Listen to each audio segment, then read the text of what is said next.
திருத்தணி ஆகட்டும், எங்க போறதாகட்டும், என்னை விட வயசுல ரொம்ப மூத்தவங்க.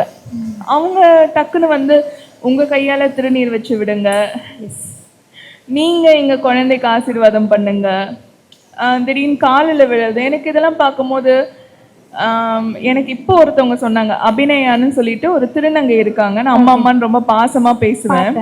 அவங்க சொன்னாங்க, இதெல்லாம் உனக்கு கிடைக்கிறது நீ நினைக்கிறியா? எதுவுமே உனக்கு கிடையாது. நீ அந்த முருகான்னு சொல்லிட்டு உச்சரிச்சல்ல,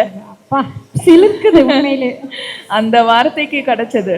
அதனால இந்த மதிப்பு மரியாதையெல்லாம் வந்து உனக்கு சொந்தம்லாம் எடுத்துக்காத. ஆனா அவர் என்ன பண்றாருன்னா உன்னை முதன்மையாக்குறாரு. என் குழந்தை அனுபவிச்சுக்கிட்டோம், அவன் எவ்வளவோ கஷ்டப்பட்டு வந்திருப்பா, அவளுக்கு வந்து அதெல்லாம் போய் சேரட்டும் அப்படின்னு அவருக்கு கொடுக்குற அந்த ஒரு முதன்மை தன்மை இருக்குல்ல, அது வந்து எனக்கு எங்க அம்மாவோ எங்க அப்பாவோ ஸ்டில் ஒரு காலகட்டம் வரும்போது எங்க அம்மா கூட என் கூட இல்லை, நான் வந்து தனியா தான் இருந்தேன்.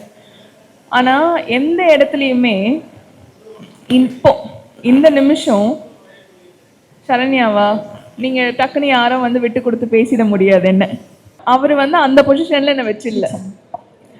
ஒரு காலகட்டத்தில் நான் யோசிச்சிருக்கேன், நான் சொல்றது ஒரு 6 வருஷம் முன்னாடிலாம் நம்ம இதே கண்ணால் நின்றுட்டு எவ்வளோ நாள் பேசியிருக்கேன். அப்போ வந்து இதை விட குண்டா இருப்பேன். ஹைப்போதைராய்டு இருக்கும் போது நிறைய இந்த நம்ம சருமம்லாம் மாறி இருக்கும். கண்ணால் நின்றுட்டு நிறைய நாள் பேசுவேன்.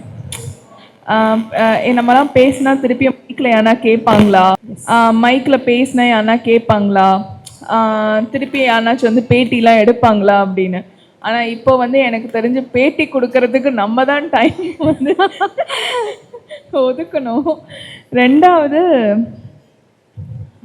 முருகரை வந்து கெட்டியமா பிடிச்சிக்கிட்டீங்கன்னா அவரு கொடுக்குற வாழ்க்கை இருக்குல்ல, அது வேற மாதிரி இருக்கும்.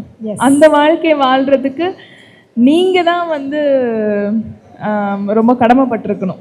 இப்போ முருகரை கெட்டியமா பிடிச்சிக்கணும்னு சொன்னீங்க இல்லையா, எங்களுக்கும் பிடிச்சிக்கணும்னு ஆசையா தான் இருக்கு. பட் நீங்க என்ன மெத்தட், என்ன டெக்னிக் பயன்படுத்துறீங்க? அதையே எல்லா மக்களும் பயன்படுத்தலாமா, இல்லை இதுல டெக்னிக்னு ஏதாவது இருக்கா, இல்லை உள்ளார்ந்து ஏதேனும் விஷயங்கள் இருக்கா? இதை பத்தி சொன்னீங்கன்னா எங்களுக்கு கொஞ்சம் ஹெல்ப்ஃபுல்லா இருக்கும். எனக்கு பயங்கர கோவம் வருங்க, செம்ம ஷார்ட் டெம்பர், டக்குன்னு எது தெரிஞ்சு பேசிடுவேன், யாரை என்னென்னலாம் பார்த்துட மாட்டேன். ஆனால் அதே சமயம் கொடுக்குற குணமும் நல்லாவே இருக்கும். 2 குணமும் என்கிட்ட உண்டு.